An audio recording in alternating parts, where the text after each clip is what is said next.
राज्यातील स्थानिक स्वराज्य संस्थांच्या निवडणुका तोंडावर असताना आता महायुतीमध्ये मुख्यमंत्री पदावरून वादाची ठिणगी पडण्याची चिन्ह आहेत। अलीकडेच राष्ट्रवादी काँग्रेसचे आमदार अमोल मिटकर यांनी अजित पवारांनी पुढच्या आषाढी एकादशीला मुख्यमंत्री म्हणून विठ्ठलाची शासकीय पूजा करावी अशी इच्छा बोलून दाखवली।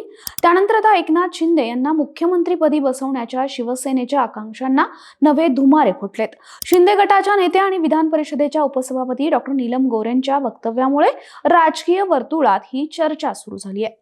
मुंबईतील यशवंतराव चव्हाण सेंटरमध्ये मंगळवारी नीलम गोऱ्हेंच्या दाही दिशा या पुस्तकाचा प्रकाशन सोहळा पार पडला।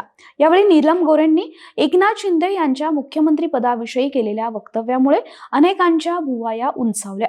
मुख्यमंत्री देवेंद्र फडणवीस यांच्याबद्दल आम्हाला आदरच आहे, पण लाडकी बहीण योजनेमुळे उपमुख्यमंत्री एकनाथ शिंदे हेच महिलांच्या मनातील मुख्यमंत्री आहेत। राजकारणात महिलांना स्थान मिळालं असलं तरी त्यांच्या सुरक्षेचं आणि सक्षमीकरणाचं काम अजून बाकी आहे।